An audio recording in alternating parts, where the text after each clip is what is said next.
mobility, stretching. Whew. We do this every day to practice consistency, to build a little bit of community, to make the suffering we're about to do on the floor, getting stretchy, getting flexible, a little bit more fun. So, if you are looking for some exercise, let's get ready to go. Whew. Okay, we're going to start with some warm up, and the warm up is going to be a hip car. Well, the first of our three exercises is the hip car. CAR stands for controlled articulated rotation, and it looks like this. We are lifting this knee up as high as we can go. We're opening up that hip wide. We're rotating the leg so that the knee and the ankle are horizontal first, and then from here, we're going to keep going. Bring the knee down, lift that ankle up, keep it high. My hamstrings are cramping, going way too hard, too early.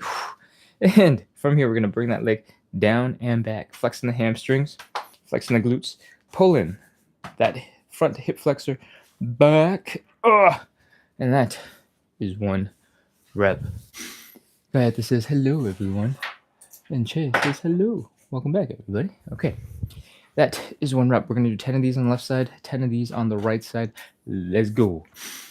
High knee. Open up that hip. Bring the ankle up. Bring it up some more. Down and back. That's one. Open. Ankle up.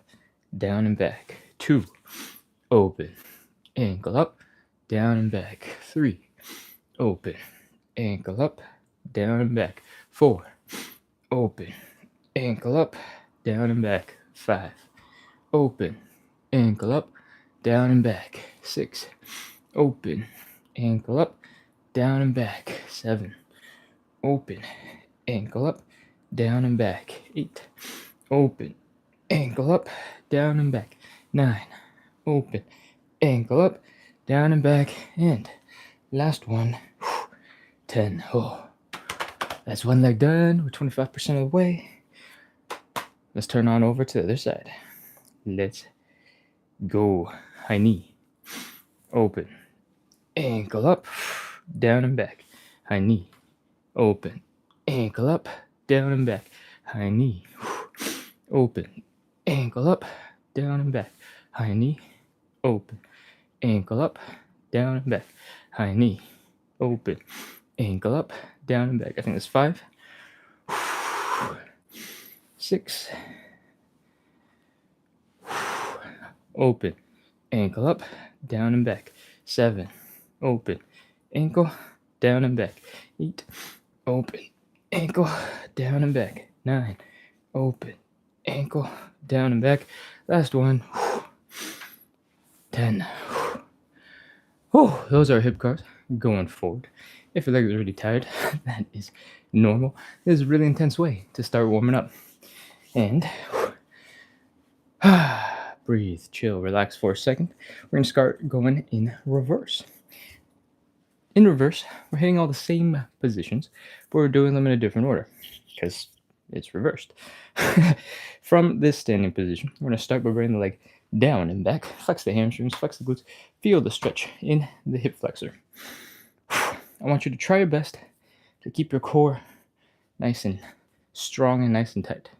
And that's because if you spend a lot of time sort of in this position, and especially because it's the first move at this time, you're going to be like, whoa! It tends to be the case that you're going to you're going to put a lot of pressure in your low back, doing something like this. All right? It's fine if you do a little bit of movement in your low back. Your low back is designed to move. But when you're doing a lot of these reps, and we're doing them every single day, sometimes it can irritate your back. And I don't want that. You don't want that. So if you keep that core tight, lock your abs in, maybe look slightly downwards, that could help you with keeping the core tight so you can really focus on the muscles where they matter. Feel the stretch without working the back. Cool. We're bringing the leg down and back. Flex the hamstrings, flex the glutes. Keep the core nice and tight so there's less pressure on the back. Lift the leg up to the side. Add in a little kick whoosh, if you want. From here, or maybe don't because I lost balance immediately. From here, our leg is already lifted. We're going to lift the ankle up even higher. Then we're going to bring it down. We're going to bring it to the front. That is one rep. We're going to do 10 of these on the left, 10 of these on the right, and then we'll be done with hip cars and ready to move on. Let's go. Travel with Rexy sent a smiley face. I don't know what else is happening in the chat, but smiley face. Okay, let's go. Core. Let's go. Back. Side. Ankle up. Ankle down. Knee. Back. Side. Ankle up. Ankle down. Knee. Back. Side. Ankle up. Ankle down. Knee. That's 3. Back. Side. Ankle up. Ankle down. 4. Back. Side. Ankle up. Ankle down. 5. Back. Side. Ankle up. Ankle down. 6. Back. Side. Ankle up. Ankle down. 7. Back. Side. Ankle up. Ankle down. 8. Back. Side. Ankle up. Ankle down. 9. Last one. Ankle up. Ankle down. 10. If you're just joining in, then you should know that we do 60-ish minutes of live side split stretching and hip mobility every single day so that we can move a little bit better and work on some side splits. We do this every day to practice the number one quality, and that's consistency. To build a little bit of community, because having other people to stretch with, to train with, makes it a little bit more fun, a little bit more enjoyable, a little less suffery and just pure discomfort. And hopefully that combination of consistency, community makes it a little bit more fun to hang out, to practice, to train, and together we'll make a whole bunch of progress in our side splits, in our hip mobility together.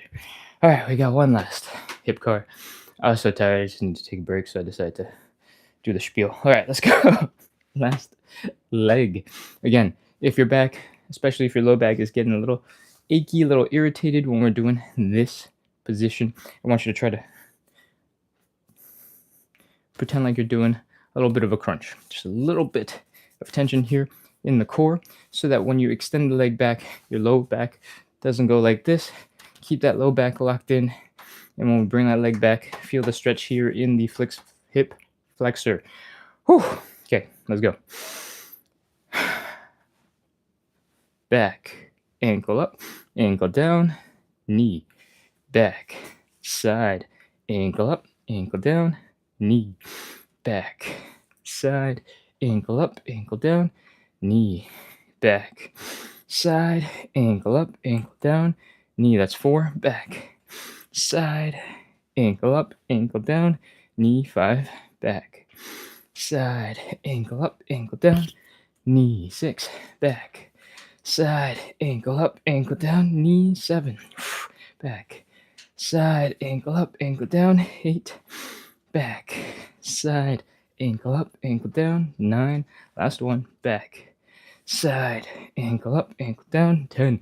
Oh, okay. Those are hip cars. If you're feeling super tired, that sounds about right. So the next stretch that we're going to do, the next warm-up exercise, is going to be a little bit more chill. It's going to be a little easier on your body. Take a quick sip of water. And breathe. And chill. And we're going to move right on into warm-up exercise number 2. The second thing we're going to do is fold in this L shape. All right. All of the movement is coming here at the hips. We just want to bring your belly button down towards the ground. Most of us will feel a lot of pressure in the low back. And it's just going to take a second to let that tension chill and calm out. And once that's chill, you'll start really feeling the hamstrings. All right? Just hang and chill. I can't believe I just combined 2 words. Just hang and chill for a little bit. Breathe. Bring that belly button down towards the ground. Really feel that hamstring getting stretched out. You might be feeling a little bit of a sensation just underneath your butt. And that is where the hamstring tendons connect into your hip. So, hamstrings, tendons, tingly. That's normal. From here, we're going to add a little bit of movement now, okay? We're going to bend one knee, and we're going to straighten out the other leg. We're going to keep on trying to bring that belly button down low. We're going to switch the bent knee from side to side the whole time. Left and right and left And right, these should feel a little strange, a little awkward, especially in the first couple of reps. You should be feeling a weird sensation in your hamstrings. Maybe you're feeling things shift. Maybe you're feeling something go ba-boom, like it's going over something and down. That is relatively normal. You might be feeling a little tingle in your calves. You might be feeling a little tingle in your toes. That's often called nerve flossing or nerve gliding. That's also pretty normal. Just keep on doing this for probably another 10, 15 seconds. I want you to suddenly feel like, oh, this isn't so bad, that this is getting smoother and smoother as you do it. And keep on bringing that belly button down, down, down, down. We are getting these hamstrings ready for a whole bunch of exercise coming up real soon. And this is the first thing that we're doing for them. All right, 3 more seconds. 3, 2, 1, 0. All right, slowly come back up into standing. Activate those glutes. Breathe. Shake out your legs, especially if your feet were a little tingly. And we're going to get right back into that same position. We are going to open the legs decently wide. We're going to fold forward. We're going to bend the left knee, straighten the right leg, fold some more. We're going to reach our left hand, the bent leg hand, across to the straightened leg. We're going to push against that leg to help our chest rotate. So, summary. Right leg is straight. Left hand is pushing against the right leg, helping the chest to rotate to the right. Right hand is extended into the air. Head is rotated, looking at the hand. The hand is trying to reach behind. And chill and relax. Right knee is bent, left leg is straight. Right hand across to the left side. Push open that chest. I talk fast. You do not need to move fast. Stay gentle, stay chill, and rotate. Reach, and come on back. You can experiment with the angle of this. If you want to keep your chest a little bit higher up, you might be a little bit more comfortable. If you fold all the way forward and then rotate, maybe you'll enjoy that more. Give it a try. All right. That's 1. We're going to do 5 in total. We got 4 more to go. Left knee is bent, right leg is straight. Open up that chest. And down. And down. That's 2.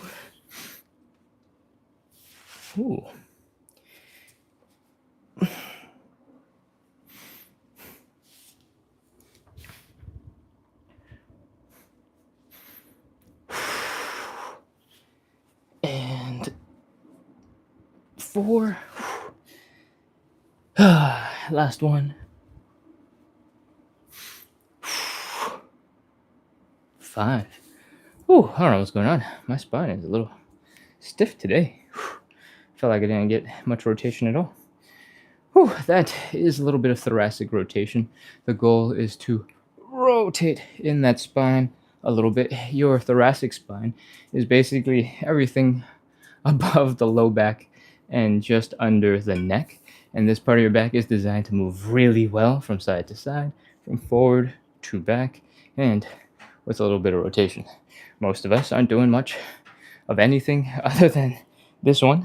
So I try to add a little bit of rotation in and get your shoulders and your arms a little bit of action. If you don't like those, don't worry. Those are all we do. So let's get ready to move on into the third warm-up exercise, the Cossack switch. That did not look like your spine was stiff at all. That's fair. I think in comparison to some other days, I was feeling a little looser, but I also feel a little bit of a pull here in the right side, just under the ribs. So I'm a little curious what's going on over there. And maybe I just slept funny because I'm traveling. I'm a couple hours ahead of you guys. I woke up pretty recently ago, and that could just be what's happened. Okay. enough. Let's talk about Cossack switches. In the Cossack switch, we are basically doing something that looks like this. We're popping into a squat, we're dropping our hips low as we can, and we're going to try and keep our butts low as we go from side to side. And after we get to either side, we're going to try and sit as deep as we can for a second before we keep moving. It's a really hard position to get into, so let's pre-stretch a little bit for it. I recommend we pop into a low, deep squat, turn ourselves into a ball, pull your chest towards your knees, and come up a little bit so that your heels are off the ground and you're still getting a really intense Achilles tendon stretch, a really intense calf stretch, and squish like this. While you squish, I'm going to explain some things in a little tiny bit more detail so that we can get right into some stretches. When we come out, we're going to put our hands in front of us, lean forward, and extend that leg. I want you to try your best to keep this heel down on the ground. For some of us that aren't quite as flexible just yet, it might mean you have to come all the way up here, and that's totally fine. This is a perfectly fine place to be. We're going to try and keep our butts low and get to the other side. When you get to the other side, I want you to try your best to sit and get low to the ground, and then come back across. All right? If you're feeling really skilled and you're feeling really strong, you can stay as low as possible the whole entire time. But if that's a struggle, if you're feeling pain in your knees or pain in your hips, you can come up, come across, and then sit into it. Come up, come across, and then sit into it. It'll be much more comfortable that way.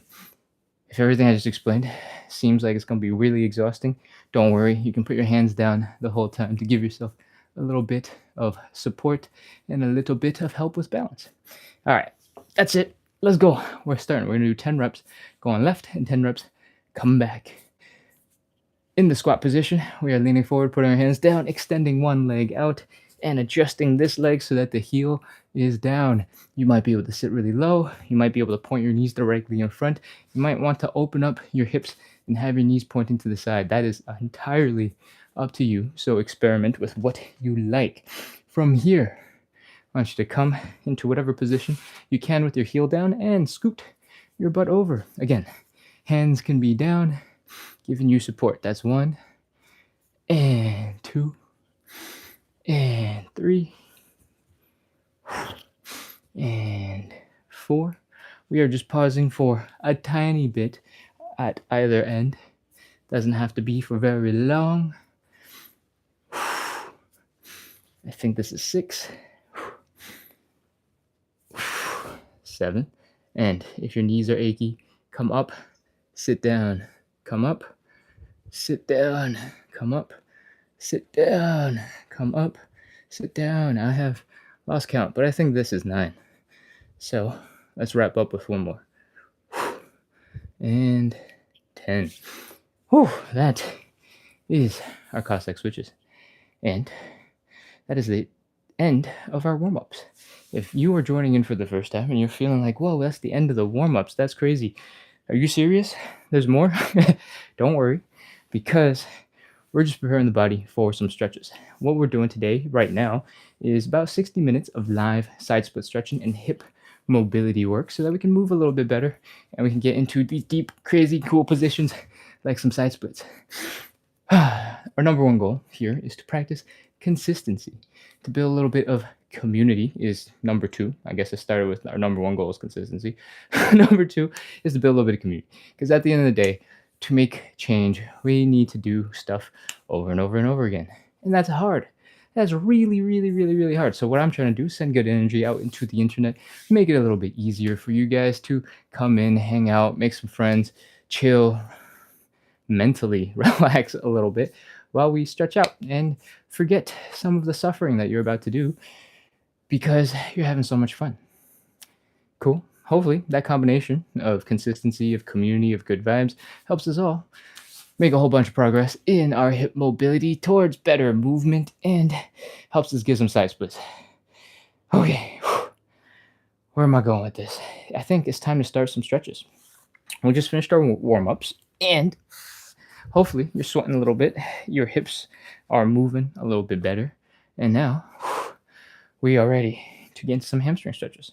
The first stretch we're going to do is a hamstring stretch. And the way I like to do it looks a little bit like this. We're going to drop one knee down to the ground. I recommend you go grab a cushion, something to pad the knee, because this knee is going to have a little bit of weight on it. If you have carpet, if you have a yoga mat, it's plenty. But if you feel like you need more, go grab it. Cool? From here, we are extending our leg forward in front of us. If you're immediately wobbly, you can widen your stance just a little bit to help with balance. And our goal is to bring that belly button down to the ground.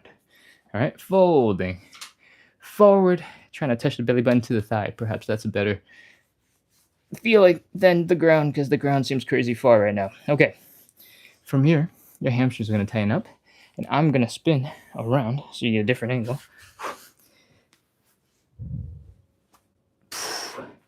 From here, we're just going to take some time to breathe, relax, just like we did when we started the elephant walk. So we're just chilling, giving our hamstrings a couple of seconds to adjust, to chill out.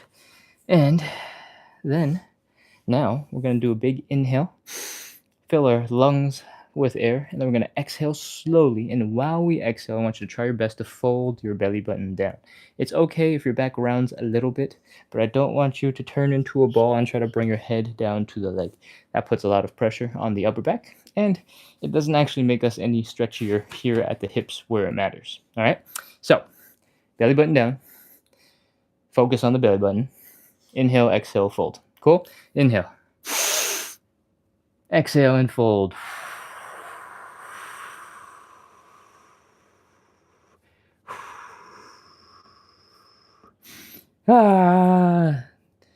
Your hamstring might be feeling really intense.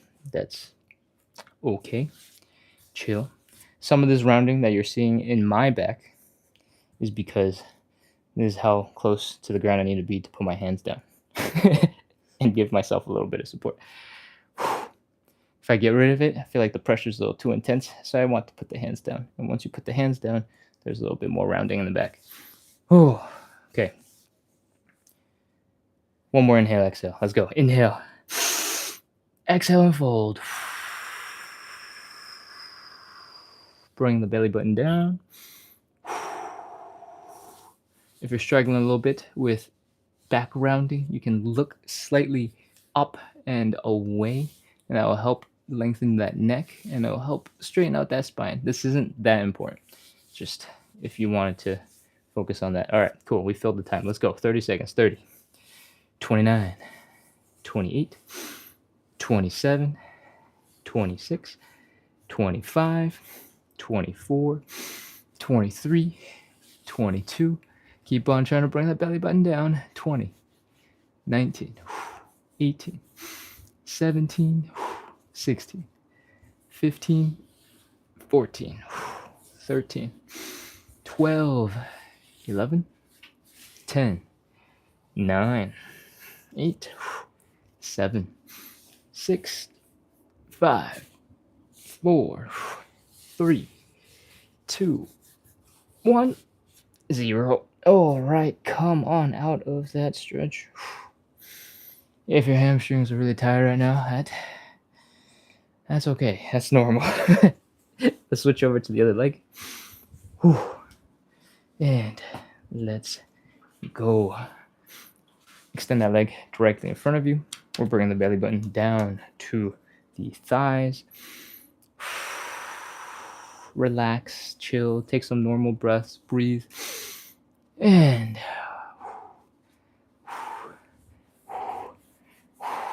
once you've taken some time to chill out for those hamstrings, we're going to do the inhale, exhale, inhale, exhale and fold.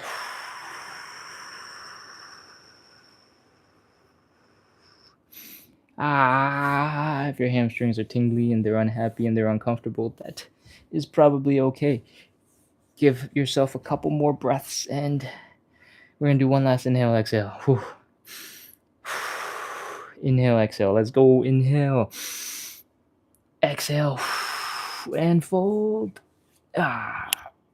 Okay. 30. 29. 28. 27. 26. 25. It is pretty normal to notice that one leg is way more flexible than the other. I, for example, have an injury in this old left hamstring, or sorry, I have an old injury in this left hamstring, and every time I stretch it, I feel that old scar tissue tightening up in one particular spot. Oh, and it's pulling on everything else. Ah, 20, 19, 18, 17, 16, 15, 14, 13, 12, 11, 10, 9, 8, 7, 6, belly button down, 5, 4, 3, 2, 1, 0. All right, come on out of that hamstring stretch and come on up back into standing. Oh, shake out your legs, do a little dance, wiggle. Whew, that is stretch number 1. Don't worry, not all the stretches are going to be this long. I focus on the hamstrings extra because we have some hamstring stuff coming up real soon, and I want to make sure you're prepared. The second stretch we're going to get into is called the butterfly stretch, and it looks a little bit like this. We're going to sit on our butts, we're going to bring our feet together, we're going to pull them in, and we are trying to bring our knees to the ground. The goal is to feel the stretch here in the groin, and if you're already super flexible, you might know how to get into this position that works well for you. For the rest of us, I recommend you get your butt and your back to a wall, and I'll explain why in a sec. Once you're at this wall, you should be able to get some nice posture. Your low back, your hips, your shoulders, maybe your head are all resting against the wall. And when you pull your legs in from here, you might notice that you can bring your knees closer to the ground automatically. And that's because your back is being supported, so your attention doesn't have to be focused on trying to sit upright. If I were to get into that same position without the wall, my back would be like this. I'd be pulling on my feet, trying to stay balanced and not focusing on opening up the hips. So get your butt to a wall, and then we can focus on opening up the hips. From here, I want you to use your outer thighs and your glutes to pull your legs down, to pull the knees down into the ground.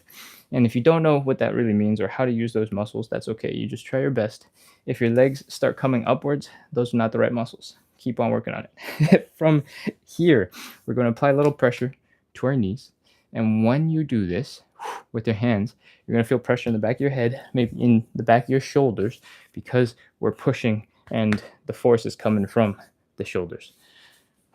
The wall is keeping us from falling backwards, and you're feeling the pressure of not falling backwards in the back of your head. So push your legs down and let's go. 30 seconds. 30, 29, 28, 27, 26, 25, 24, 23, 22, 21, 20, 19, 18, 17, 16, 15. This is a little bit easier when your floor has a little bit of texture, it's a little grippier, when you're not wearing socks and your feet are trying to slide out from underneath you. The stickier, I guess, your feet and your butt are to the ground, the easier it is to work on this stretch. 10, 9, 8, 7, 6, 5, 4, 3, 2, 1, 0. Oh, that is our stretch for the butterfly. You can let the arms go. The legs might feel like they're not moving so well for a moment here. If you lift your legs, you give them a little shake with your hands, they should wake up and you should be good to continue. We're going to move on into our third stretch. The third stretch is either the standing pancake or the seated pancake. Both require you to open up your legs decently wide. You can get as wide as you want. Fold forward, and then fold forward some more, and fold forward some more, and fold forward some more, fold forward some more, until your head is in between your legs. This is a difficult painful stretch, and it's going to be awful for most of us. If you have tight hamstrings, which is what I've been focused on this whole time, if you haven't noticed, it's not going to be fun or easy. But it's super important because this forward folding is incredibly useful and important for our side splits. All right, we're getting the hips to rotate, and I'm going to demonstrate the seated variation. All you need to do is find something stable, sturdy to sit on, preferably a corner of a couch, corner of a bed, so that you can angle your body as you'd like. From here, it might be wise to take off your socks, because if you're slipping around and sliding, it'll feel a little scary. And once you're seated, your legs are open, you can fold forward and let gravity pull you down. Extend your arms above your head, and that should make the stretch a little bit more intense. Remember to breathe, and you can just hang out here. Try to bring your belly button down to the ground. To do the standing variation, we're basically doing the same thing, except our butt has a little less support. We're going to fold forward, extend the arms in front of us, let gravity pull us down. If you're getting low enough to the ground that your head is getting close or your hands are getting close, you can stick your butt a little further back instead of straight up, and that will help to counterbalance your stretch. Cool? Those are your two options. Get into position. Since my floor is super slippery, I'm going to do the seated variation. If you have a little bit more traction and you want to test your strength, you can try the standing variation. All right? Let's go. Seated, legs open, folding forward, extending the arms above the heads to make it a more intense stretch. Remember to breathe. 30 seconds. Let's go. 30, 29, 28, 27, 26, 25, 24, 23, 22, 21, 20, 19, 18, 17, 16, 15, 14. Remember to breathe. Don't hold your breath. 13, 12, 11, 10, 9. Reach forward. 8, 7, 6, 5, 4, 3, 2, 1, 0. All right, walk your hands forward. Come on out of that stretch. That is our seated pancake. Towards the end, I kind of was trying to reach really far forward. I slipped my butt off the couch, and I was just doing a regular standing pancake with a lot of forward fold. So we just wrapped up probably the hardest part of the whole entire thing. The seated and or standing pancake tends to be the part where we struggle the most, and that means we should celebrate with something a little bit easier. We're going to do the fourth of our 5 stretches, and I believe we did the pigeon yesterday, so it's time to do some figure 4 in both stretches, and you can pick whichever one you'd like. If you're a regular, you know what you're doing. If you don't know what you're doing, the figure 4 looks like this. We're bringing the leg across the body, and we're grabbing that leg, we're pulling it up, we're bringing our chest down towards that leg, and we're folding, so it looks a little bit like this, with the stretch being felt here in the sides of your glutes and the sides of your hips. That is how we're feeling the stretch. So the figure 4 is a little bit more chill. We get to celebrate from the pancakes with laying down on the ground. So come on down onto the ground, and once you're here, cross your leg over your body. Reach your hands through the triangle, around the triangle, and pull that leg in towards you. You should feel the stretch here in the hamstrings. You should feel the stretch out here in the side of the hip, in the glutes. That's it. We're going to hold this stretch for 30 seconds. Keep on trying to pull it towards your chest. And 30, 29, 28, 27, 26, 25, 24, 23, 22, 21, 20. The position you start at in the first bit of the 30 seconds should not be the position that you end at in the last 30 seconds. As your legs get more comfortable, you'll be able to pull yourself into a much deeper stretch. So don't chill too much. Keep on pushing. Push. 20, 19, 18, 17, 16, 15. If your knees are feeling a little achy, you can wrap your hand around that knee and give it a little bit of support. Pull it into your chest. 12, 11, 10, 9, 8, 7, 6, 5, 4, 3, 2, 1, 0. Oh, that is the figure 4. Take a quick break if you want. While you're here, you can let your knees drop to one side. Keep both your shoulders down. Get a little bit of a low back stretch here for a couple of seconds. And then we'll switch over. Ooh. All right, time to switch. We're going to get right back into that position on our backs. We're going to cross the other leg over our knee. We're going to reach our hands through the triangle around the other leg. We're going to start pulling that leg in towards our chest. I'm going to spin move over here like I'm a break dancer.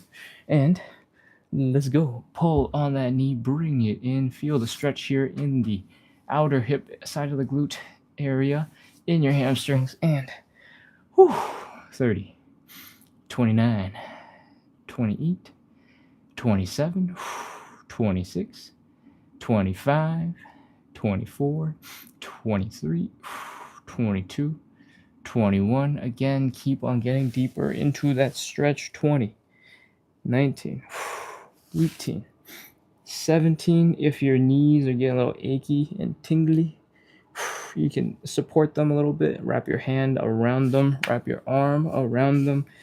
14, 13, 12, 11, 10, 9, 8, 7, 6, 5, 4, 3, 2, 1, 0. Oh, relax. Lay back down. Get a little bit more of that low back relaxation and stretching from this position. Do as many as you want. Oh, that's nice.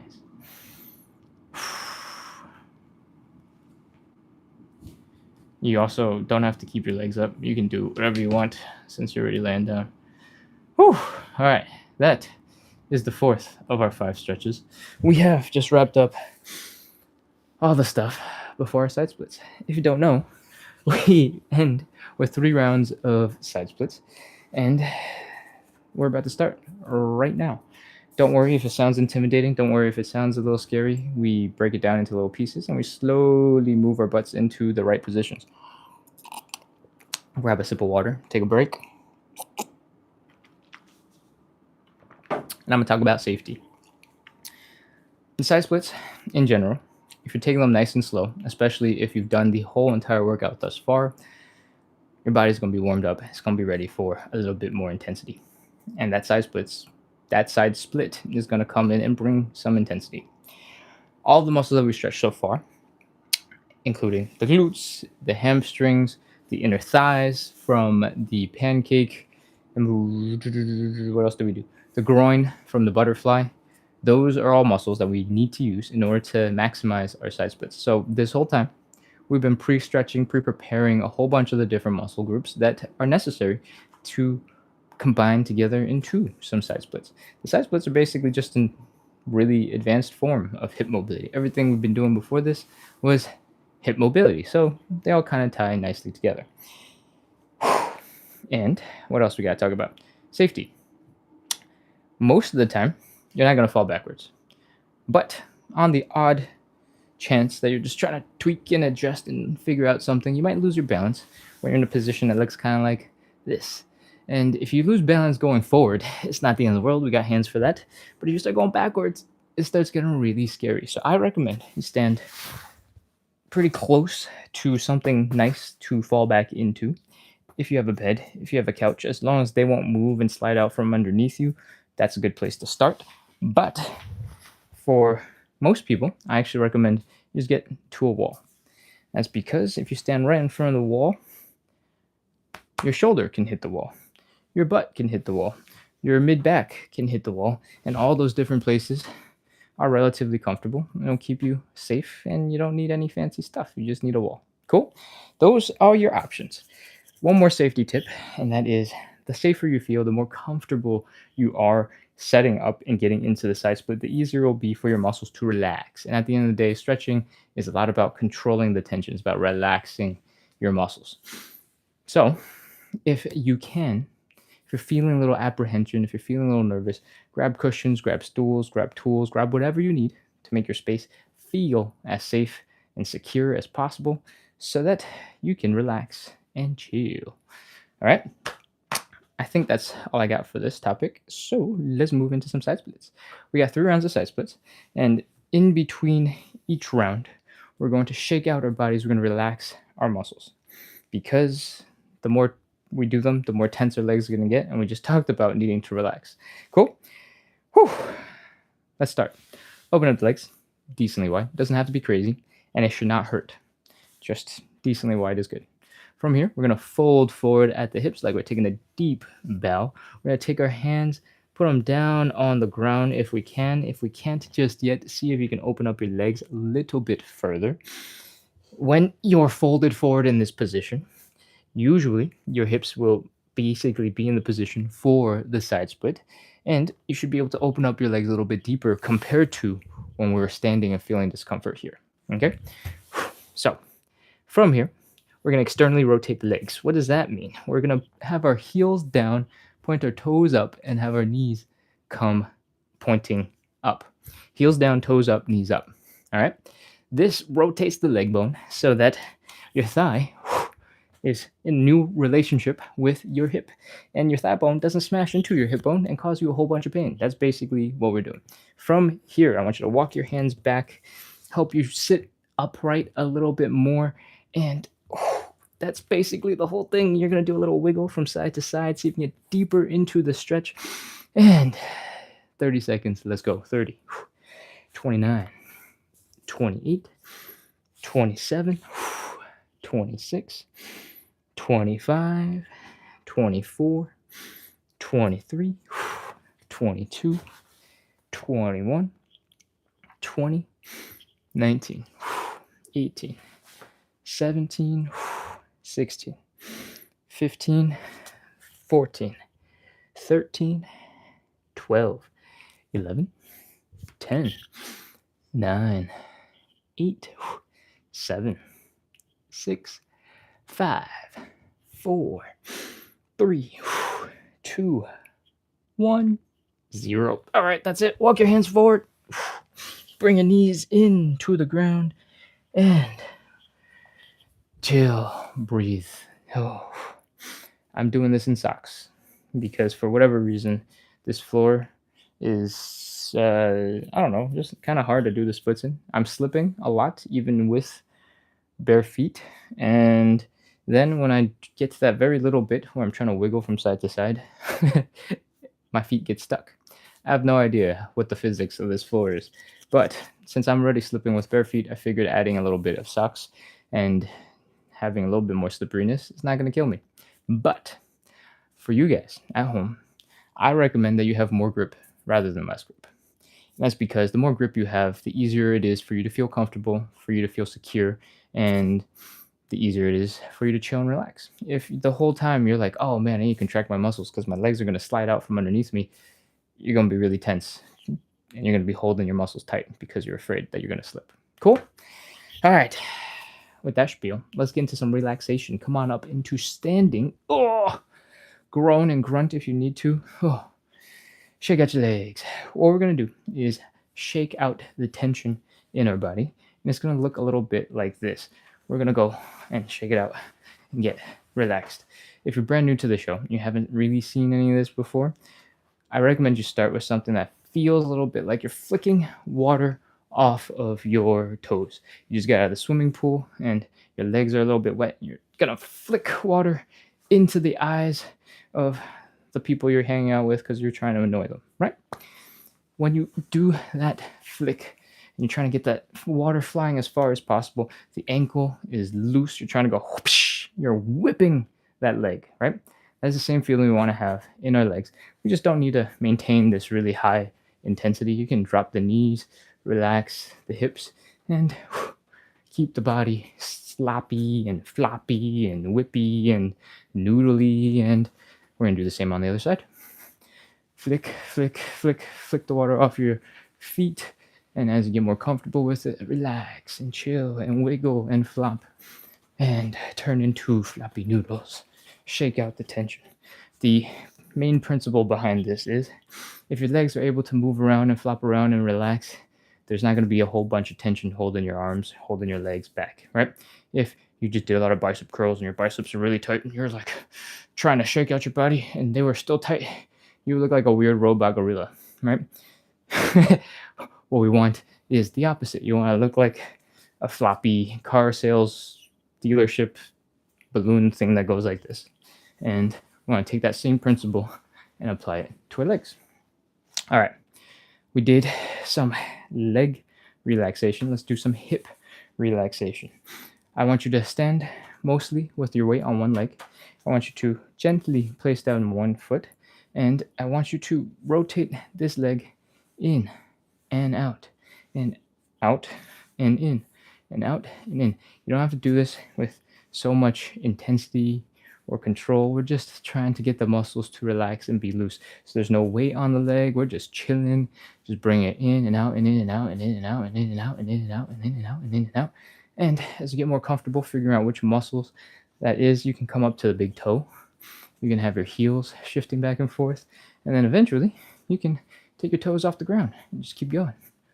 You can straighten out the leg and just focus on these muscles here in the hip. And you can add it into your relaxation for the legs, into that leg kick, that leg flop. You can add in that rotation. And now you're loosening up both at the same time. Cool?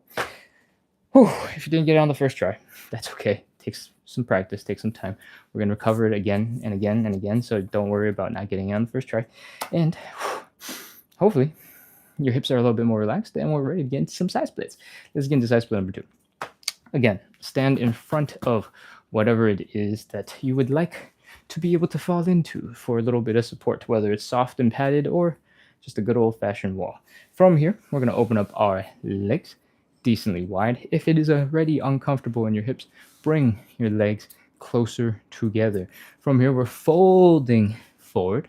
And when you are folded forward and you're in this position, this L shape, you should be able to open up your legs much wider and not feel pain. This will be limited, obviously, by your flexibility, but you might be able to get pretty low. From here, we're going to externally rotate our legs, which means our heels are down, our toes are up, and our knees are pointing up. Our quads are also facing upwards, all right? We're rotating the thigh bone so it doesn't smash into the hip bone, and we're hanging out here in this position. We're going to walk our hands back towards our hips. We're going to do a little wiggle from side to side to see if we can get just a little bit deeper into the stretch, and we're going to hold it for 30 seconds. 30, 29, 28, 27, 26, 25, 24, 23, 22, 21, 20, 19, 18, 17, 16, 15, 14, 13, 12, 11, 10, 9, 8, 7, 6, 5, 4, 3, 2, 1, 0. All right, walk your hands forward, bring your legs in, and come into some relaxing-ish, kneeling, chilling position. Whew. That is side split number 2. And we're going to chill here for a second. Then we're going to shake it out, and we're going to get into side split number 3. In the meantime, I'm going to crawl over to the chat and see what's going on. Eduardo, welcome back. It's good to see you. Che, loving the lives, as usual. And Che answering some questions for people. I am here Monday through Friday at 9 p.m. and on the weekends at 9 a.m. as well as 9 p.m. I will be back and check the comments. Yes, I will. What's going on? Chuck Spadina asks, any stretches for calf and outer side of thigh? Mine will cramp up at night. Ooh, okay. We'll address them at the end. We got one more side split, a couple of like relaxation things, and then I'll be all in on Q&A. All right? Ooh, let's go. Come on up into standing. Grunt as much as you need to. Shake out the body, relax the legs, and let's go. Again, if you're just starting out, you can do the flicking pool water off of your legs move, or whipping that leg forward, letting the ankles, the calves relax. And as you get more comfortable with it, you can get into a much gentler, floppy version where you just look like a bunch of noodles shaken off your chopsticks or your spatula, pasta al dente, whatever. You know what I'm talking about. Shake out the other side. Shake, shake, shake, shake, shake, shake, shake, shake, shake, shake, shake. Wiggle, wiggle, wiggle, wiggle, wiggle, wiggle, wiggle, wiggle, wiggle. Whew. Breathe. Shake it out. If you're feeling any tension, take some time. Shake it out. You don't have to do exactly what my legs are doing at this point because you know what you got to do. From here, we're going to add in a little bit for the hips. All right, same thing as before. We're leaning to one side. We're dropping one big toe, ball of the foot down, and we're doing some dance moves, nice and gentle. I call this Stanky Leg Junior, and you can make it as fun or not fun as you want. From here, once again, as you get more comfortable using these muscles, rotating your leg in that hip socket, you can keep on going without your foot being down on the ground. You can relax that leg a little bit. You can lean a little bit more to one side so this leg is floating a little easier. And you can add in that rotation in and out and in and out directly into the leg without the floor and all the other pieces. So whatever floats your boat, whatever you like, you can add in. All right. I feel like that was a little unfair for the right side. I'm going to do a little bit more.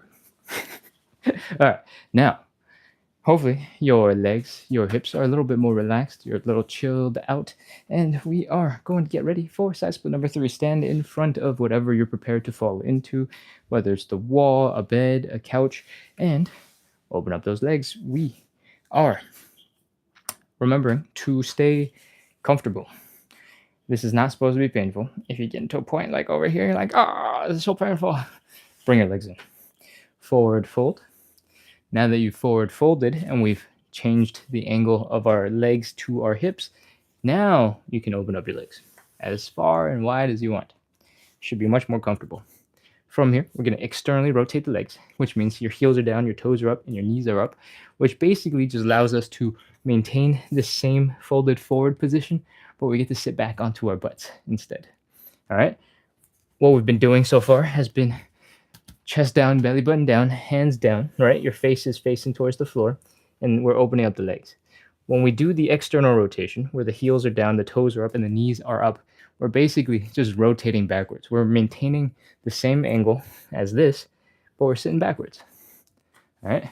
When I call out the individual pieces, it can be a little bit confusing, but we're basically just sitting back in this position. From here, we're going to do a little bit of a wiggle from side to side. And breathe. And this is our last 30 seconds. Make it count. 30, 29, 28, 27, 26, 25, 24, 23, 22, 21, 20, 19, 18, 17, 16, 15, 14, 13, 12, 11, 10, 9, 8. Do another wiggle at any time if you feel like you can get a little deeper. 7, 6, 5, 4, 3, 2, 1, 0. All right, walk your hands forward. Bring your knees in. Breathe, chill, relax, crawl. If you need to, you can lay down on your stomach. And just Breathe, relax, recover, recover as fast as you can. Okay, we're gonna shake it out. I hope you recovered because you wasted your chance. I'm just kidding. This whole thing is recovered. Let's go. Oh, come back up into standing, and let's shake it out. If you're new, we're still flicking the water off of our legs, everything under the knees, relaxed and chilling because you're trying to whip that water as far as possible. You don't, if you never heard this part, because I said it maybe at the beginning, forgot to say it more recently, pretend you're getting out of a pool. Pretend you're getting out of a body of water. You hang out with your friends. You're going to go annoy them. So you're going to go whoosh and whip the water that's dripping off your leg as far as you can. Send them flying into the eyes of your friends, the eyes of your enemies, the eyes of your crush. I don't know, whatever. And that whipping motion where your leg is just flicking out and the ankle, the calves are relaxed, that's the motion I want you to focus on. And as you get more comfortable with it, you can drop the knee down, you can let it chill, you can lean against something so that your leg is a little bit more easily elevated, and keep that floppy looseness, bring it to the whole rest of your leg. Shake it out, reduce and relax the tension. As you get more comfortable with this, your ankles will start flopping all over the place. Maybe your calves will start flopping all over the place because they're loose, they're floppy, they're relaxed. And we can add in some other bonus moves. For example, if all of your weight is on one leg and you just put the big toe down or the ball of your foot down, you can add in a little bit of internal and external rotation here at that hip. The only thing that's moving is this leg, where it connects to your pelvis, to your hips. Nothing else is should be moving. If you're just moving really aggressively and it's causing your whole body to wobble, that could be a thing. But most of the time, it's not moving. From here, you can add in that same motion to your leg shakes, to that flowiness. And if you go fast enough, your quad muscles, these over here, should also be flopping around, shaking and loose. Do the same thing on the other side, even it out. As you pick up the intensity, your quad muscles should be hanging out, dancing all over the place. You can't see mine through my pants, probably, but that's okay. You just need your legs to look like jello. Flopping, flopping, flopping, flopping, flop. Cool. All right, once your legs, your hips are feeling a little bit loose, at least looser, we're probably ready to move on. Usually, we do a whole bunch of reps of internal, external rotation with a little bit more weight. I don't know if it's totally necessary, so we're going to skip it for today, and I'm going to see how that feels in a little bit. What else we got? We're going to wrap up with a couple of really quick joint checks just to make sure everything in our body is working well together. I would imagine that you're probably doing fine, but we're going to confirm it. We're going to start with a couple of hip circles. And you might feel a whole bunch of tension in the hips in different places while you're doing these. I feel them in the left and right side of the hip, and sometimes in the obliques. So do a couple of these. We're going to do a couple of high knees just to lift that knee. You only need to do one or two because you'll know if it's not working out for you real soon, real quick. From here, we're going to pop into a squat. We're going to fold forward. We're going to sit our butt back. And we're going to bring our knees forward by leaning forward. When we do that, our ankles are getting into a stretched position. Your Achilles is going to be tight. Your calves are going to be tight. From here, I want you to try your best to do a calf raise. Maybe another. Or a third. And if you're able to do all of those, stay balanced, stay strong, and come out of it into or out of your squat. Most of your joints are going to be working pretty well in relationship to each other. The muscles are going to be coordinated, and you should be good. So that is it. That's everything. We are all done with our live side splits hip mobility show. If you're just joining in, you didn't know, we do 60 minutes-ish of live, exactly 60 minutes of live side splits and hip mobility every single day to practice the number one quality, consistency. Because you can have the best plan ever. If you don't follow the plan, it doesn't matter if you had the best plan ever because you can't follow it. So our number one quality, our number one thing that we care about is consistency. This live is designed so that you can do it every day. Maybe the first time you're doing it, maybe you need to take it a little bit more chill because you're figuring out new muscles. But for the most part, you'll be able to do something for your hips, for your movement, a little bit every day. That'll help you build some consistency. My goal here is to bring good vibes and help support you through this video, this live call, help build a little community out of other people who are trying to work on their hip mobility, work on their side splits, who want to have a little bit more fun and make the suffering part of sitting on the floor going, my hamstrings, a little bit more bearable, because you got a little bit of entertainment, you got other people in the chat, you got questions and comments to ask and answer. So hopefully those three things, consistency, community, good vibes, helps make all of us move a little bit better, helps all of us to get deeper into our side splits together. Whew, okay. That's the spiel. I gotta do some Q&A. We had questions earlier about, I think, calves and outer thighs. And if you guys got any other questions, throw them in the chat because I will do my best to answer. And if I don't have a good answer, I'll tell you right away. Benny Estrada says, do you offer one-on-one sessions? I don't. Not really. But if you're really interested, DM me and maybe we can make something happen. Okay. Let's see. Che has a schedule post. Thank you. Jada or Jada says thanks. Thank you. Oh, thanks for sending the heart too. All right. Ganowski says TikTok has been weird for me. I'll start joining on YouTube. Cool. Awesome. Yeah, help me bring some life to our YouTube. Our YouTube views are significantly lower than the TikTok views. So I would love it if you started coming in on YouTube. YouTube is way more anonymous than TikTok. So I won't know if you're here unless you send a comment into the chat. Whereas on TikTok, I see things like Ganowski has liked the chat and or liked to the live and stuff like that. So just let me know that you're there. Let's see. What else was going on? Bone Lore says, thank you. This was fun. Ganowski, what are you apologizing for? Ken, I'm sorry. Oh, we lost you for a bit, I think. The internet was bad. I didn't know that. Oh, no. Well, I probably should have checked the chat a little earlier. I've been trying to reincorporate a little bit more chat viewing because I'm in a much smaller space, so I'm a little closer to the camera.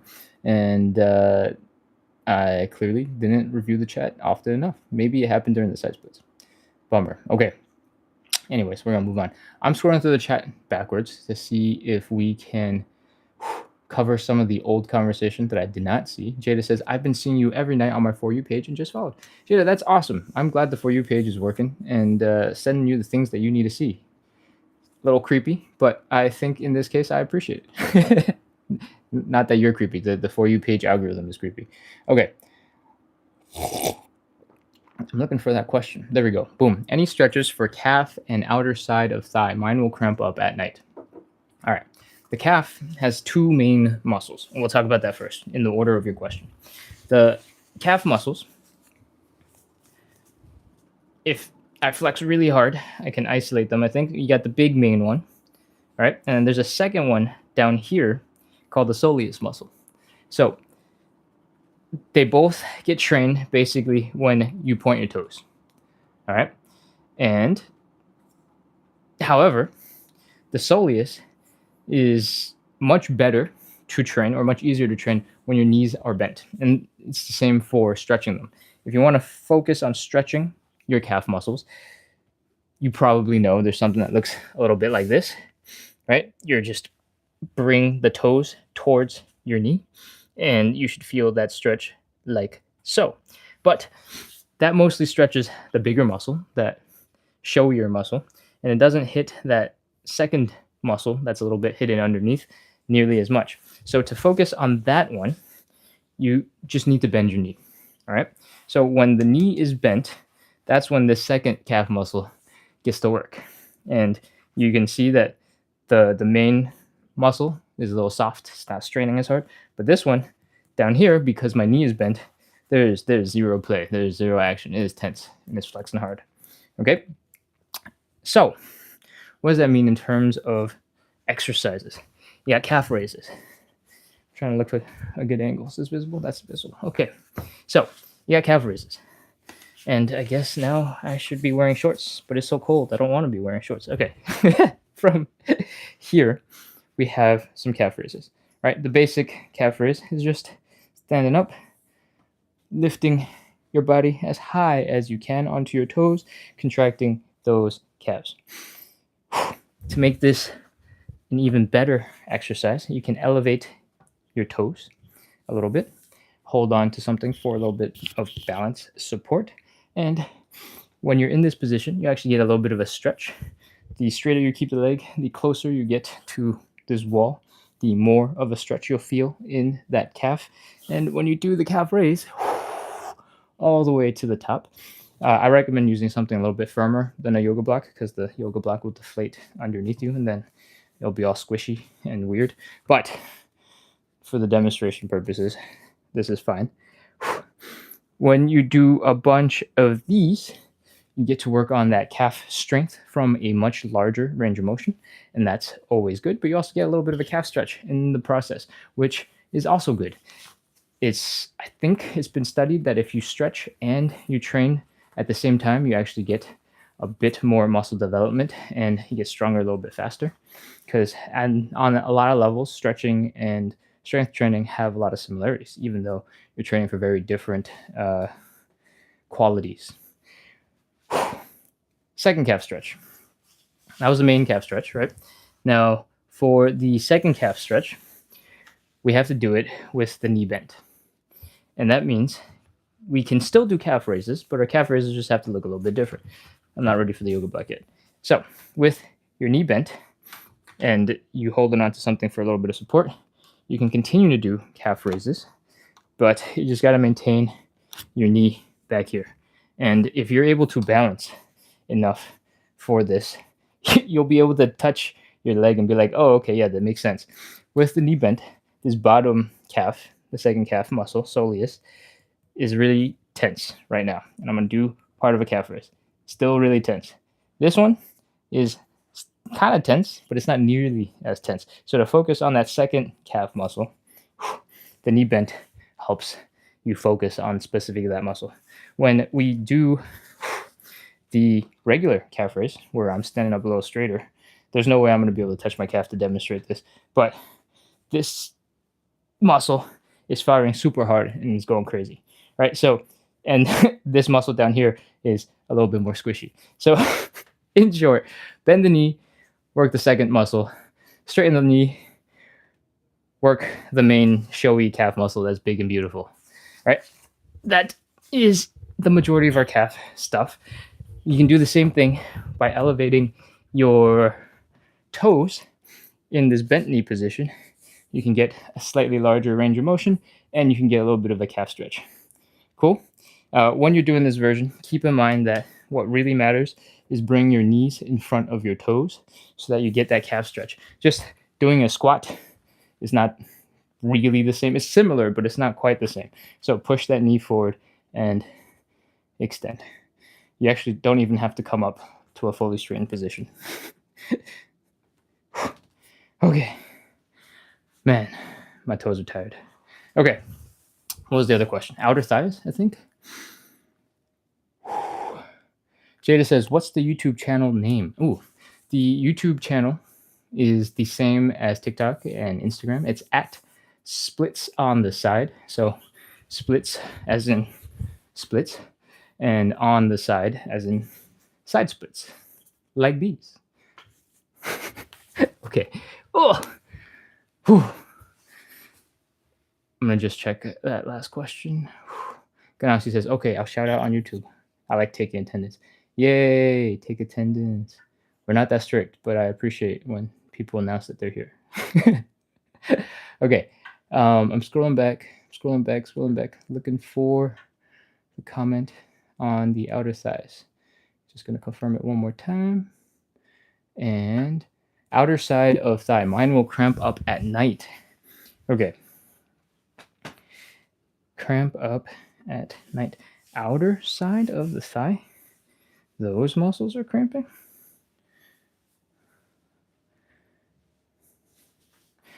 Okay. You got two options. You can stretch and you can strengthen. I think you should probably do a combination of both. But if they're randomly cramping at night, maybe you need to get a little bit stronger in those positions. Uh, the outer thigh is, I assume you're talking about here, like this outer. I'm not honestly sure how to train that.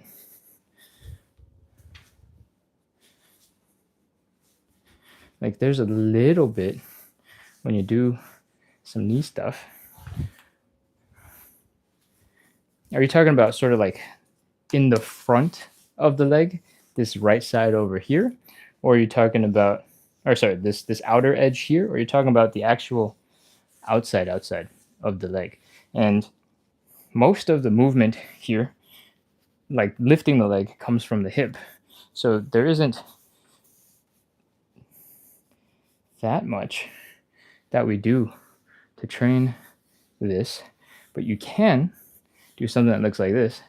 Do leg lift. I'm going to take a look at the chat because I need more information. Outer edge. Oh, okay. So you're here. Is that the option that I give? Is this is this the outer edge? If the leg is facing forward. Here. Okay, great. Awesome. Oh, okay. I was like, what is going on the outside of the leg? Okay. On the outer edge, you do have a big quad muscle that kind of runs right up through the leg right here. And I think if you bias the muscle a little bit by bringing your knee in, that forces this muscle to contract a little bit more. This might not be the most comfortable exercise for your knees, depending on how healthy your knee and your knee pain is. But if you want to do something real gentle that will totally strengthen specifically this outside edge of your thighs, you can try something that looks like you're just sitting in the chair a little bit strangely. And that should, when you bring the ankles out, fire this chunk of the thigh. I'm going to just double check and confirm that that's the case. Hold on. Does it feel like I'm working any harder? You know, as I'm saying that, maybe there's like 10% more intensity. It doesn't really feel that intense. In that case, if it's just for 10% more intensity, I don't think you should bow your knees inwards. You should probably just work on some basic squat and holds. That will work pretty much all of your quads all at the same time. And it'll have less focus specifically on just that one side. But it's a safer, easier, chiller exercise for most people to get into. And it's a little bit better feeling for most people. So what can we do? If you're cool and you got good knee and hip health, you can just focus on some squats. If you are not super into a ton of movement up and down because your knees get a little bit achy, you can try to do some wall sits. And you can just feel to double check if you're getting the right muscles to activate, right?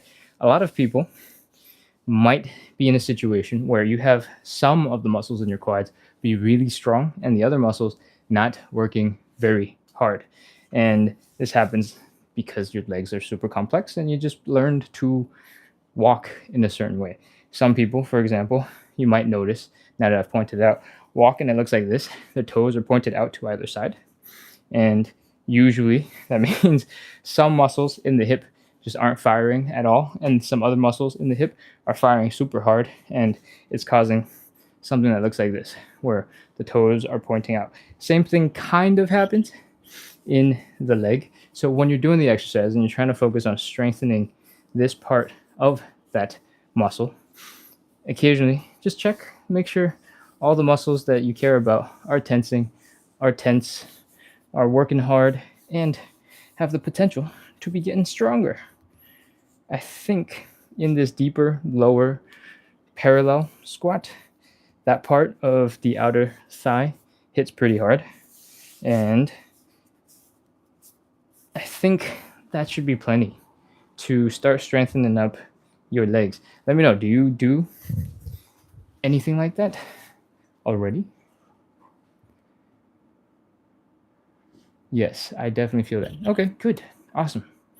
I think in general, that's probably a good, reasonable place to start. And there's a lot of different workouts all over the internet that incorporates something like a wall sit, something that looks like partial squats, and what else? You might want to try something that looks like a lunge. And what I want you to focus on isn't necessarily the lunge itself, but to feel what's getting stretched out here in this back leg. Because I know I have a little bit of tightness here from an old knee injury. When I drop into a lunge like this, I feel a deep, like tugging here in the inside of the thigh. If you feel weird with this back leg in this position from the outside of the thigh or anywhere else, that might be a reason to focus on strengthening those muscles and working them. Whew, man, I'm super sweaty. Okay, what else we got? Outer edge of the thigh cramps up when you're sleeping at night. That's all I got. I can't think of. I don't have any more expertise to offer, so that's all I got. I hope that's helpful, and I hope you got something. Eugene English is asked, "Is it possible to see my question?" I have not seen your question yet. Ooh, Chuck Spadina says, I do squats. Yes. If you do squats, then I recommend you work on some holds and see if you can just focus on holding tension in the muscles that cramp up. And this might honestly just trigger your cramp and make it feel really, really, really, really uncomfortable. So it's not going to be easy. And it might feel like it's wrong, but it's probably still the right thing to do. And the example I'm going to give is when we do L sits and we train L sits for the first time. Most of us, when we're really trying to lift that leg up, you start cramping here and here because these muscles aren't quite strong enough to lift your leg up. And you're working really hard to lift them up, so they'll start cramping.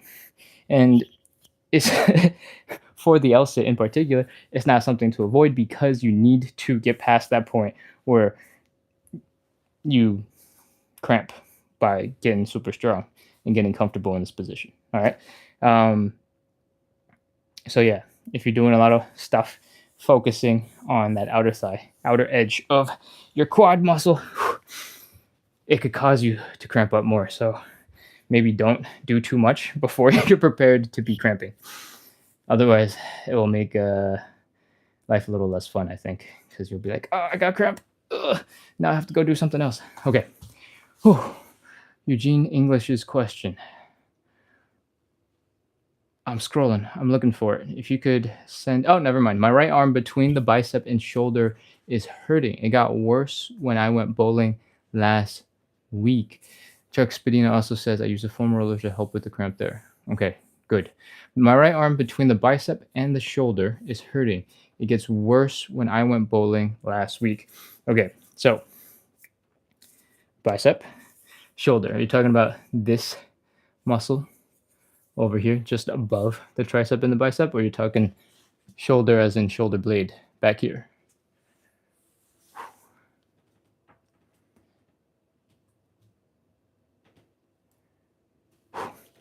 If you're talking about here, so in between, so here, like just underneath.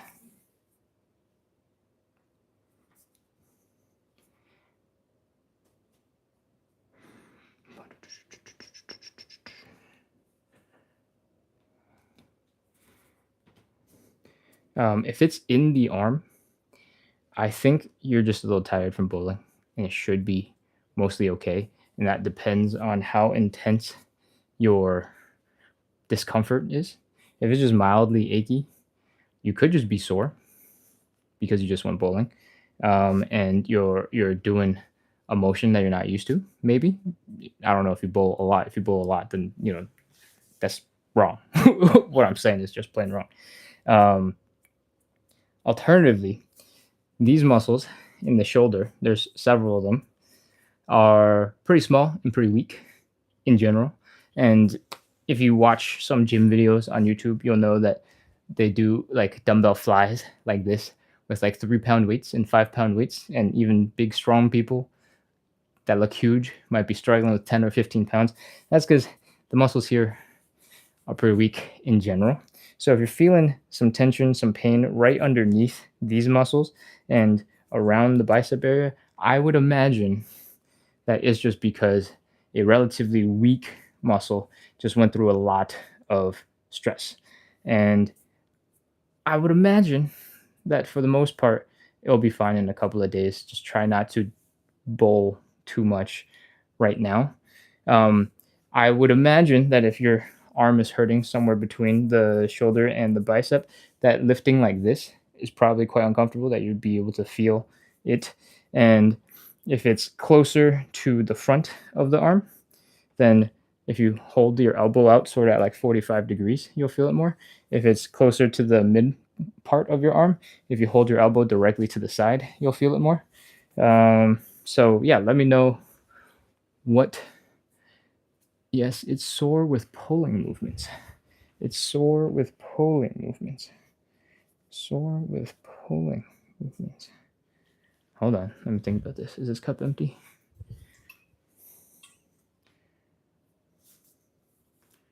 What's pulling in the shoulder?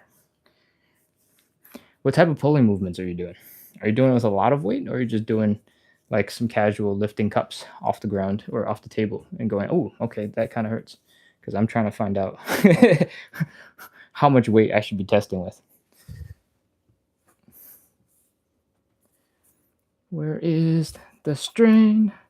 Where is the strain?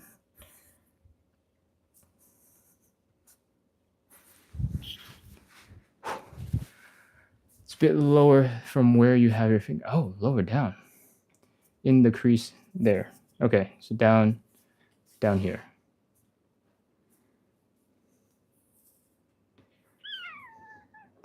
Honestly, I got no idea. If you're pulling and it's feeling uncomfortable, unless that pull is also partially a bicep contraction and it's pulling everything a little bit tighter, like this type of pulling, then I guess it would make sense because your bicep is contracting a little bit when you're pulling in, right? And this is sort of the midpoint between where your discomfort is. And it's also what you're doing a lot of when you're bowling, I assume. I'm not that good at bowling, so I'm assuming. uh, I think, how much bowling did you do? Did you play like 3 games of the whole board? Or did you do like 5 seconds of it and go, oh gosh, my arm hurts. I'm not doing this anymore? Because, it's a little bit different. I do 2 games. Do you play a lot of bowling? Do you bowl a lot? Is this like you do bowling every single Wednesday night for the last 10 years? Or is this like I went bowling one time and my arm is sore?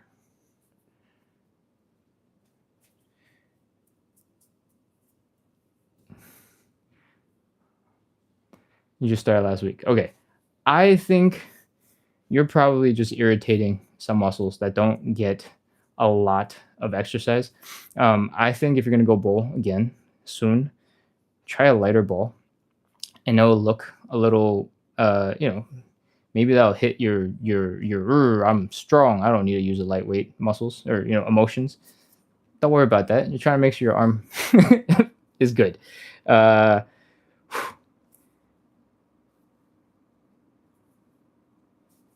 think if you're pulling, there is light engagement in the bicep. It's not that much, but it's also not inconsequential. So that could explain why you're feeling a little bit of tension underneath the shoulder and into the bicep.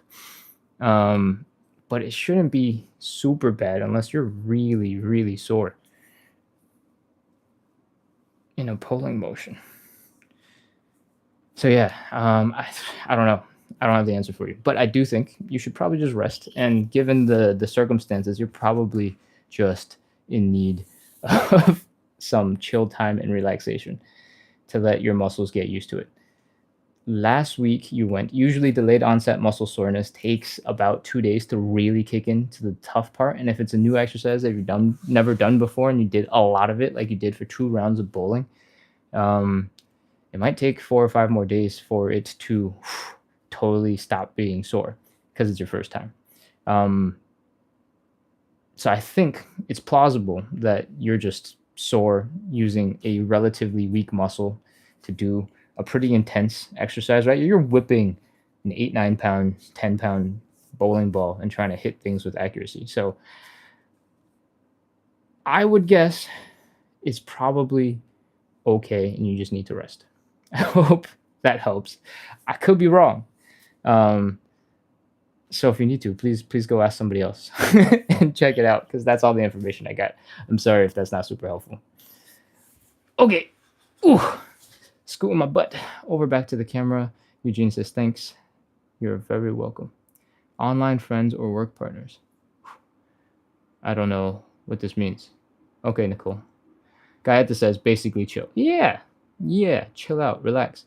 Do leg exercises and not arm exercises for a bit.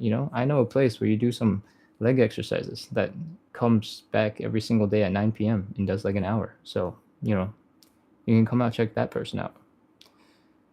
All right, I think we have covered most of the chat. I'm going to scroll to the top real quick to see if there's anything from the very beginning that I missed. Jeff Hall says, this is somewhat getting easier. Amazing. That is good. It's kind of hard because most of the time when you're stretching, you keep on suffering and suffering and suffering, and you're just getting a little bit more of an angle. As long as you're, measuring, sort of feeling for the angle that you're at, and you're feeling like you're making some progress, that is good. But the amount of suffering that you go through as you approach, some crazy stretchy end position that none of us, or that I haven't gotten into, you're just gonna be suffering for a long time. And it's really hard to just suffer and be like, this is painful. So it's part of why the live exists, because it's way more fun to suffer along with other people. It's way less mentally stressful when you don't have to count 30 seconds for yourself and be like, I'm still struggling. 30, 29, 28. Luckily, I do that for you for the most part. But the con is occasionally I start rambling and you do way longer than 30 seconds. Actually, I think in general, we go a little bit longer than 30 seconds every single time. So you'll just have to deal with it, I guess. Crawling out of debt says, that did not look like your spine was stiff at all. Oh, yes. I responded to this earlier. Oh, just 10 has a question. I had a question. I'm scrolling. I'm looking for it. Where we at? Gayeta says, good night, everyone. Good night. Just 10. Where we at? Oh, Jada says found it. Haha. Welcome, Jada. From TikTok to YouTube. Just 10. I'm looking for your question. I'm not finding your question. Can you send it again? And in case it looks like it's really obvious to you, I just want to let you know that as the person hosting the show, I get so many notifications. TikTok is constantly asking me to invite people to join the live and to host. So everybody who joins in, I get several notifications about inviting them to join and co-host the show. And I get a whole bunch of random stuff and AI summaries that are filling the chat. So if I miss something, it's usually because it's not just chat that you see. It's full of stuff. Like somebody shared the live, somebody has liked the live. I get notifications for all of those. So I am really trying. I don't think I see anything. Ask your question again. At just 10, this was it. Okay, I would wait, what? This was it? Okay. I'll wait for your question and do my best.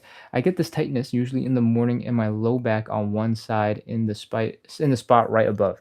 Ooh, okay, low back tension.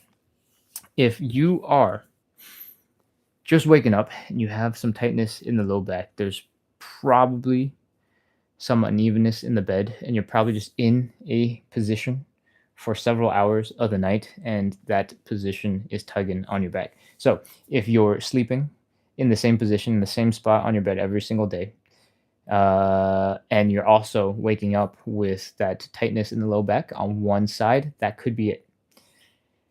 Other than that, in the morning, are you doing anything else in the morning that you do every single day? It could just be, well, I have a bad habit, for example, of chilling on the side of the couch and leaning like this onto the couch and even doing work from the couch so that my body is in this like leaning, squished, contracted, but stretched out position on this side. And over the years, I have also developed a little bit of shoulder unevenness because one side is a little bit more stretched and the other side is a little bit more contracted. And I think it comes from me just sitting in what I think is a chill and relaxed position. Um, that doesn't necessarily hit my low back as much, but the low back muscles are weaker than your obliques tend to be. And that could be something. It could just be something about the way that you're sitting that is causing your low back to act up. No, but I am a side sleeper and I definitely lean that way when I watch TV or look at my phone. Ooh, okay. I think that's probably what it is. I think it's just long term use of that muscle. And so you got a couple of options. I think for quick temporary relief, you can stretch out your low back. If you had a gym machine, I would recommend you look for something where you can sort of just fold over. It's got like foam pads. I have no idea what these are called. Um, my brain is totally farting right now. But if you get into one of those machines where there's a big old foam roller thing right here, and you can hook your feet behind you, and you just lay back and let your low back stretch out like this. That is a good start. If you hold a couple of small dumbbells, some small weights, and you just hang out and let your back relax, that will be probably really nice, and that will be a really direct way to get the low back to chill out. If you don't have access to one of those, hanging from something and slowly relaxing your back and getting long, long, long, long, long, long, long, so that finally your low back actually relaxes. That is helpful. I have found that the low back takes quite a bit to finally chill out. Usually my shoulders chill first, and then the spine gets longer, and then finally, like 30 seconds in, my low back starts relaxing. So that's why I recommended the one where you can just flop over the bench and let the dumbbell pull you down because it's a little bit easier on your grip strength. Um, Another way to stretch it would be grabbing two chairs or the kitchen counter and something else. Maybe if you have like a L-shaped kitchen counter, you can push yourself off of that and let the spine relax. Both the hanging and the pushing require all of these other muscles to work pretty hard. So they're not the most easy to get into. But if you're able to work in that position and let your spine sort of dangle a little bit, maybe, don't go crazy and start hula hooping right away. Take it nice and slow and gentle. That will help the low back to de-stress and stretch out, and that might feel really good. But in general, to strengthen the low back, I would recommend you do some low bridges. And what that means is something like this. It might not be super direct work on the low back, but I'm pretty sure you'll get plenty of it. Glute bridges might be what these are called on the internet. So if you wanted to Google something to work on, glute bridges. It looks a little bit like this. You're flexing the glutes, you're contracting them, and you're lifting your hips up into the air. If you touch your low back, your spinal erectors, which are the main muscles on either side of your backbone, they should be firing really hard, and that should be working that low back. So if you hang out in this position and hold it for time and you really focus on lifting the hips up, that should be good. You'll get a nice butt contraction and you'll feel the nice tension in the low back muscles. If you were able to get to a gym and you were able to get into that machine that I was describing, I'll find the name for you in a little bit, and I'll feel so dumb not being able to remember what it's called. If you're able to get into that machine where your legs are sort of locked in behind you and you can flop forward, ignore this leg that's here helping me to stay balanced. You can lift those dumbbells and lift the weight and do something that looks like that. All right. So you can combine that stretched out position, that relaxation, just hog the machine for the whole entire time. Nobody uses that thing anyway. So you can stretch out, relax, and then when you're ready, contract the muscles and do some lifts. For a body weight variation, you can do good mornings, which basically are the same exact movement. You just work on standing up a little straighter. If you are perfectly fine not adding weight, don't add weight. If you need to do this at home, you can buy a couple of jugs of water. A gallon, I think, is like 8 pounds. So 2 gallons of water is 16 pounds. And if you're just working that low back a little bit, that is a good place to start. In general, I think the glute bridge and all of the bridges really will do a really good job. So you don't actually have to do it that way. If that is actually, no, I super recommend the glute bridge. And that's because you're also getting your glutes to fire. When your glutes are firing and they're holding a lot of tension, it actually does a lot to protect your back. In one of the warm-up exercises that we do, the hip cars, one of the things that I say is to keep the low back from doing a lot of flexing when we're trying to bring this leg down and back. I say contract your core, right? To keep this part of your back stable. Technically, we're focusing on the abs, but your back muscles are also firing to lock your core in place. And one of the ways that you can do this when your leg is not going backwards is to clench your glutes and tuck them in. That relieves a lot of pressure on the low back, and it takes a lot more burden and adjusts your posture. That whole sentence probably made very little sense, I realized, as I was explaining stuff and like adding in other moves. But if you know, for example, that you do something like this where your belly starts coming out in front of you, even if you don't really have a belly, but you're suddenly seeing a belly, it tends to be the case that you're doing a little bit of this where your butt is coming back, your low back is going way in, and you're like chilling and relaxing. I'm exaggerating, but you're chilling and relaxing in a position that looks like that. That puts a lot of pressure on your low back, and that's not so good. To help relieve some of that pressure, having your glutes activated and flexed helps to straighten out the spine a little bit and takes a lot of pressure off the low back. And so that might also help with your only one side low back discomfort if you worked on contracting those glutes to relieve some pressure, and then maybe add a little bit of movement to help loosen up that one side a little bit. That might give you some quick relief to help you get through whatever you need to get through, and then you can go do the exercises and do the more thorough stretching out. Whew. I hope those 3 pieces made sense. Okay, got it. Thank you. This makes a lot of sense. No, I'm familiar with a lot of what you're saying. Oh, good. Okay, awesome. We got a question about doing the frog pose. Frog pose. Like this? Sorry. No, wait. What am I doing? Yes. Hands down. And knee bows in the elbows. Elbows, knee bows. If you need a quick tutorial, generally, I think if you can do a couple of push-ups, it's a perfect time to start working on the frog pose. And in general, if you can squat pretty deep, you don't even have to be able to hold this position because you're going to be leaning forward into it. You stick your elbows sort of into that divot behind your knee, and you can just work on leaning forward. It's going to be really scary, and you're going to have to lean a lot more forward than you would expect, because your face is going to get really close to the floor. But it's a cool skill. You should try it.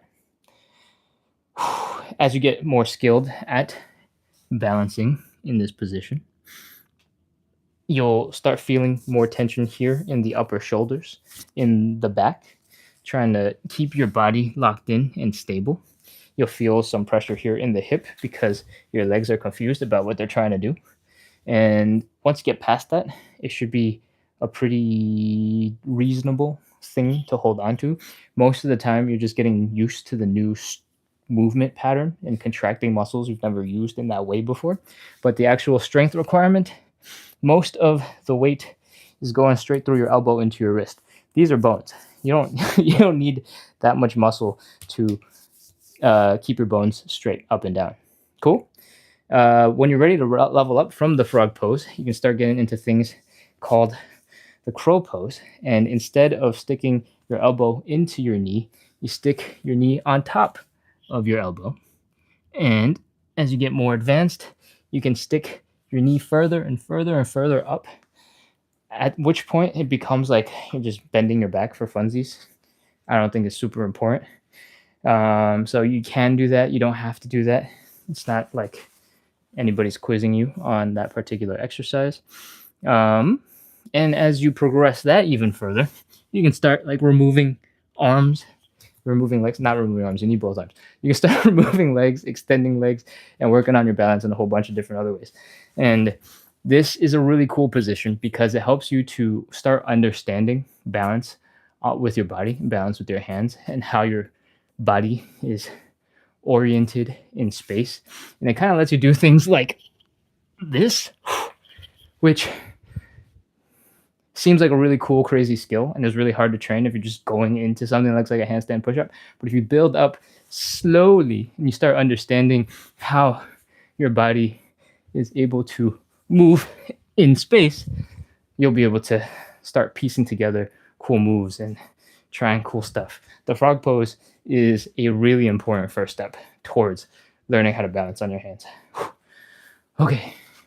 I hope that's the frog pose you're talking about, not the frog stretch, because that's a totally different move. There is a video about the frog pose. I made the mistake of calling it the crow pose because the first time I saw a position that was similar to that, I was being in a yoga class with my sister. And so from that moment onwards, I called everything that looked remotely similar the crow pose. And yeah, the internet likes to remind me that it's actually called a frog pose. So there's a video pinned on TikTok, I believe, called How to Do Crow Pose, I think is what the big text writes, and I'm in that position. And you can check that out. It's a little bit faster, hits only the very basic, most important points, goes into way less steps than what I just demonstrated on the floor. So check that out. Over on YouTube, we got a question from Atu Jan Bandu.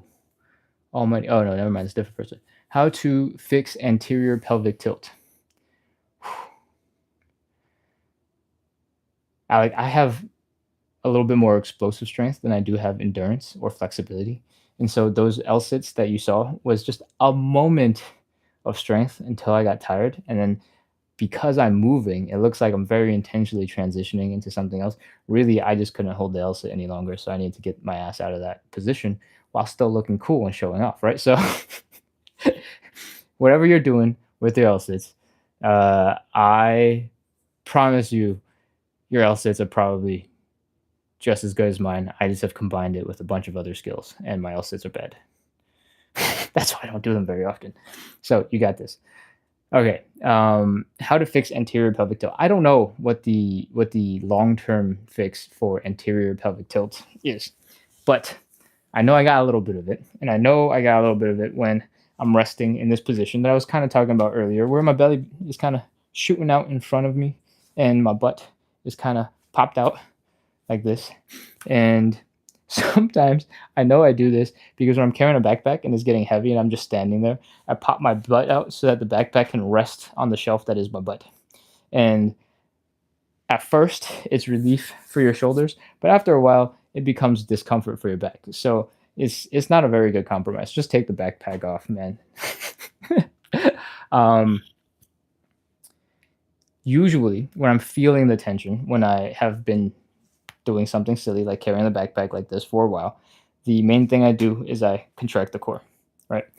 For this position to come into existence, your core is stretched out. You're doing like a back bend thing. So if you contract the core, that will help you tuck your hips a little bit. But if you flex your glutes and you brace them like somebody's about to, slap you really hard, you're like, ugh, and you clench the glutes, that will automatically move your hips into a different position, and that position should give your low back a bunch of relief. This is how to fix anterior pelvic tilt when you're really focused and thinking about it. I have no idea how to fix it long term. My personal tilt has not gotten so bad that I need it. Only when I do certain things and I'm trying to relax in this position does my hips get into that position. And I know if I intentionally contract my core, flex my glutes, generally the discomfort goes away and I don't get into as bad a position. So holding a little bit of tension at all times is helpful. Walking around with a whole bunch of tension and being like a robot because you're like, I need to fix my anterior pelvic tilt, I don't think that's super helpful. So just a little bit of light tension is how I'm solving it.